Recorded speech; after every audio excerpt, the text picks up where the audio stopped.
Hello, my name is David. Welcome back to my channel. Today we're going to talk about what I've been reading for the last week, the games I've played in the last week. And this is going to become a weekend tradition going forward, I think.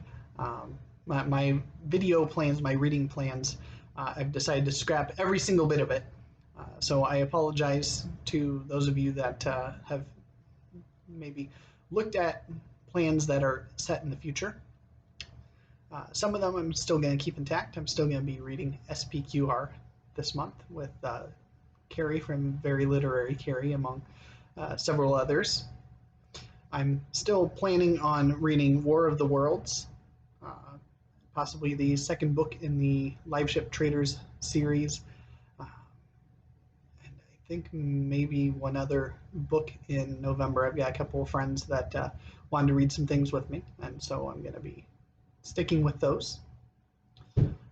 But my medieval monthly pick, my Inkling Along picks, I'm scrapping. I might still do Screw Tape Letters in November. I want to get back to Screw Tape. And I know at least one person was planning on reading that one with me, so I'll keep that one intact too, because I've really been wanting to get back to Screw Tape Letters. And then December, I'm going to keep The Hobbit and Canterbury Tales intact, because I do want to revisit both of those. Hobbit, because I usually reread it every year, and I haven't yet this year. And Canterbury Tales, because I'm very due for a reread of that in its entirety. It's been at least 6 or 7 years.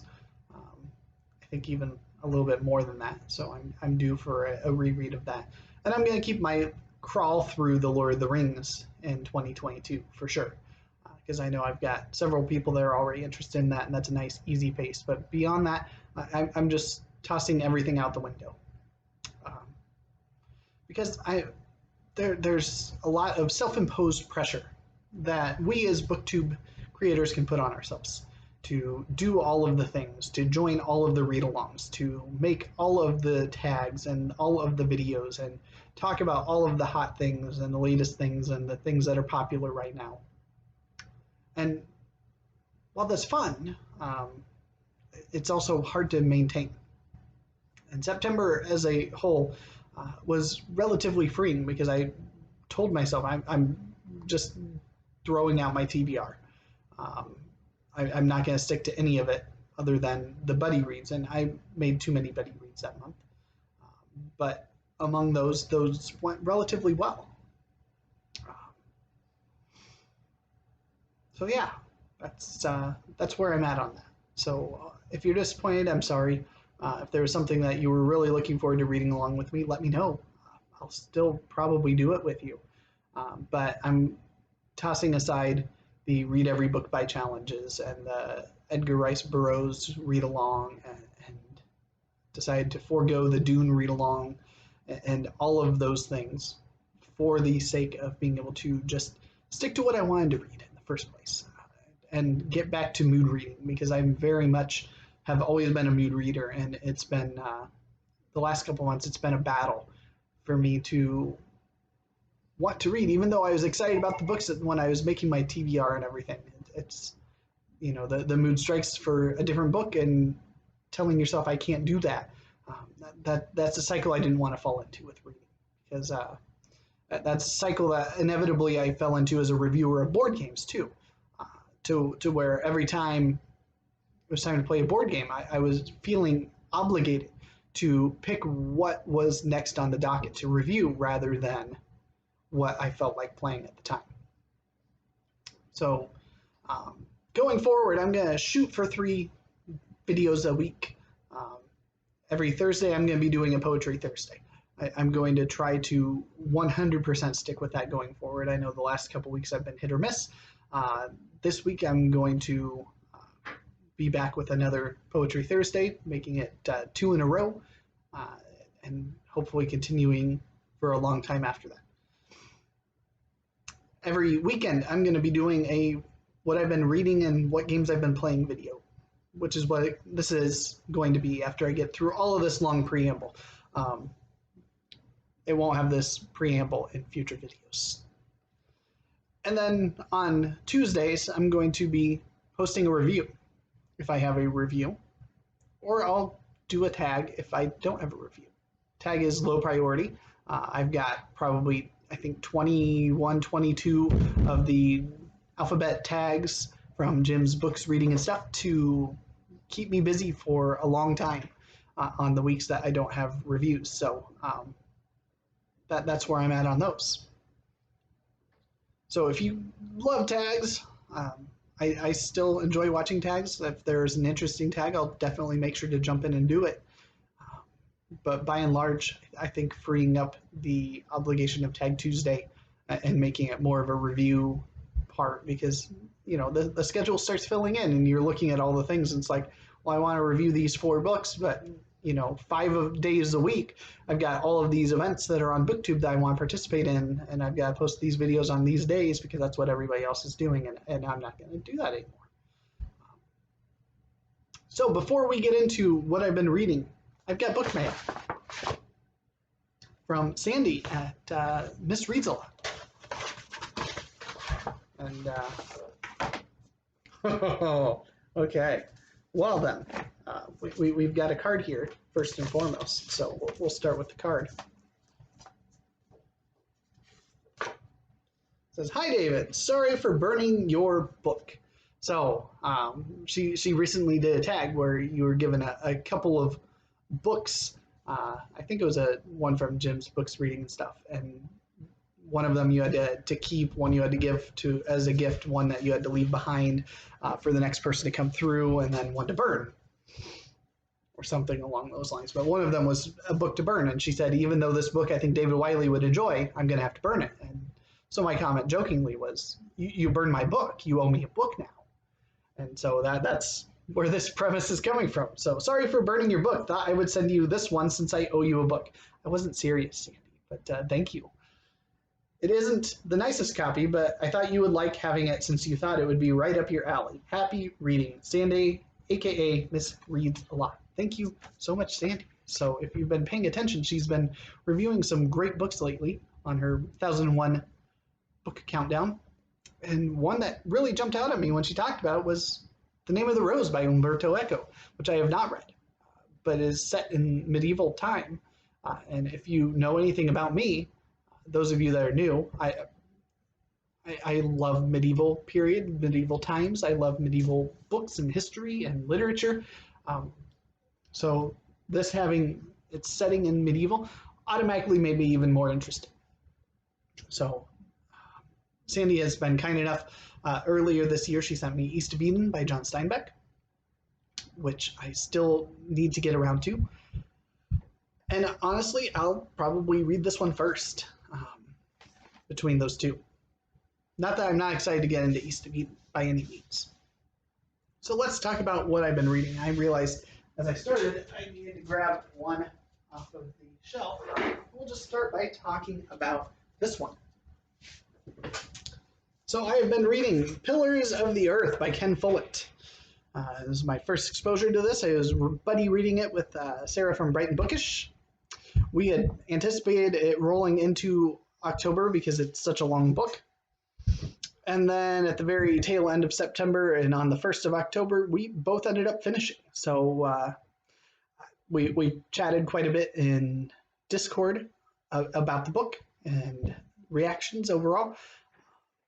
And as is the trend in most of the buddy reads I had in the month, I liked this a lot more than my buddy reader. I really enjoyed this. Again, medieval period. That's right up my alley. And because I know the medieval period a little better, I mean, there's some things that aren't historically accurate. You know, the presence of sugar a couple hundred years before sugar was in there, and, you know, things like that. You know, if you want to be nitpicky, and some people that like historical fiction are absolute jerks when it comes to nitpickiness. Yes, I get it. He probably could have and should have done a little more research, but what he does nail is done so beautifully, so wonderfully, that I could forgive him for a couple of small food facts that he got a little wrong. And those were the ones that jumped out at me. Just a couple of different food things. And if you Google it, you know, that's pretty much what jumps up. It's not that he got wrong the historical process of building and the building of the cathedral and how a mason would go, and the guilds and the monk life and the clerical ecclesiastical community and all of those things. None of those are what are being addressed as, hey, these are the things that we have issues with historical accuracy. It's the food stuff. And it's like, okay, I get it. I'm probably landing right around 4.5 stars on this. Full review will be coming, and not this Tuesday, but the following Tuesday probably, to give me plenty of time to consider the book as a whole and give it a fair rating. The other book I finished very recently is Velocity Weapon by Megan O'Keefe, and this is the review that will be going up this Tuesday. And this was a buddy read, and this was the only buddy read where my buddy reader and I kind of aligned on what we landed at in terms of how much we enjoyed this book. And I did thoroughly enjoy this book. Very character driven at times. It's got some fascinating characters in it, particularly the main character, who you follow for the majority of the book, although you have two other points of views that'll pop up, one being her brother and one being basically a thief in the slums, pulling a heist and things like that. And the three different perspectives, all of them are good.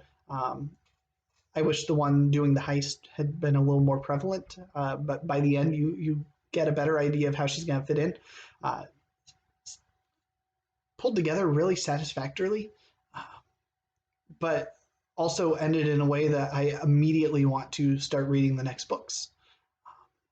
And thankfully, this is not a series that is waiting for book 2 to come out, so I'm able to go and get that as soon as I'm able to pick up book 2 in this series and start reading through it, because I plan to. Really enjoyed it. This is probably also going to be around a 4 to 4.5 star rating. Really enjoyed this as part of Space Opera September. My other big Space Opera September book I'm still in the middle of. I plan to finish it in the next week and get that in the queue after Pillars of the Earth for the next review after that. And that is A Big Ship at the Edge of the Universe by Alex White. This one I was buddy reading with Michelle Lexi, who has DNF the book. It wasn't jiving with her after the first 150 or so pages. Maybe it was 120, somewhere in that range. She decided it wasn't just jiving for her. And I'm really enjoying this. I'm the further it goes, the stronger Firefly vibes I'm getting. And I absolutely love the show Firefly. Since I still haven't read Long Way to the Small Angry Planet by Becky Chambers, which is the Firefly comparison book that gets thrown out the most often, I can't compare the two, and I've still got over half of the book to go. So I can't make a final verdict, but things have gotten super interesting. I'm really enjoying it, and I plan to get a lot of dedicated reading time with this because I'm on vacation for the next week, and I'm going to be doing some reading. I'm going to go bookstore hopping. So I'll probably break my plans and have an extra video like on Wednesday, because I'm going Tuesday to hit a couple of indie bookstores. So I'll have a bonus video this week where I just kind of show you what I was able to pick up. Hopefully I'll have a couple of good things to show off. But I'm really enjoying this. And again, this is another series that if I'm enjoying it and want to pick it up, I can keep going right as soon as I finish it, which is always great. It's always fun to be able to do that. So 2 more books that I want to talk about that I have started that I plan to make some progress on this month. Make some progress on this week, assuming I can get through A Big Ship. Legend by David Gemmell. So James Fetcho, one of the most prolific commenters on some of our channels, comments on just about every single video I make and leaves really good, lengthy, insightful, fun commentary. And he constantly brings up David Gemmell as a author that I need to read. Michael K. Vaughan and I both decided, we need to listen to this guy. We both had picked up Legend, the same, I think, exact copy of Legend. Michael K. Vaughan was lucky enough to not have so many plans interfering that he was able to just plow right through it. I'm only about 60 pages into it, it's getting really interesting.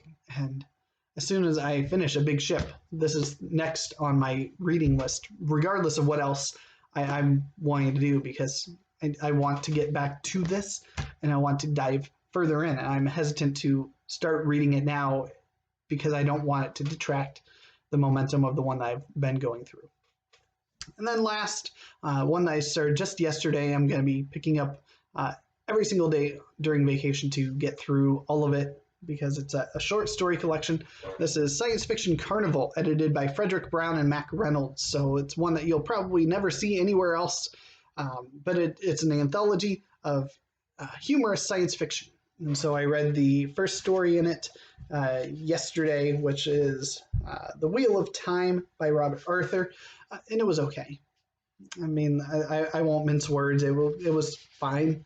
It wasn't great, but short story collections, that's kind of the way it goes. So next I've got Murray Leinster and a short story called A Logic Named Joe. And so we'll see if that redeems it. I mean, ultimately, I'm looking at 167 pages. So it's not a long read by any means. So I'm giving myself 10 to 15 pages a day that I'm going to just chip away at this. I'm also chipping away at a poem a day this week from my big book of poetry that I'm reading. And so tomorrow I'll be reading some wonderful, wonderful poetry.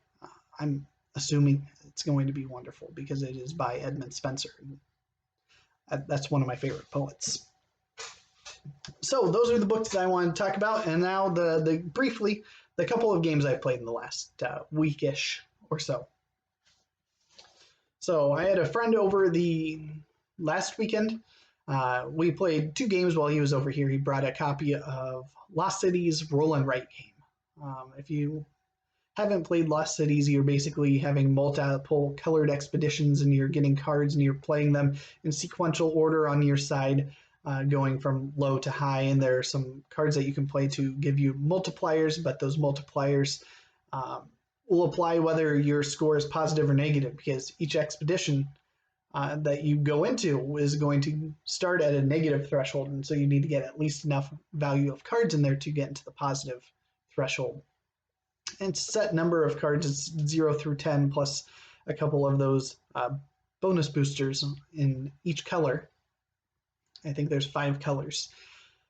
And so you have a set amount of time. You and your opponent are drawing from the same deck. You have the same card pool. So if you see them play the red 5, you know that you'll never see that red 5. So you need to move on, whether that's what you were looking for or not. So the roll and write is kind of similar. You're rolling some dice, you're marking things off on your thing, you're going low to high in multiple columns.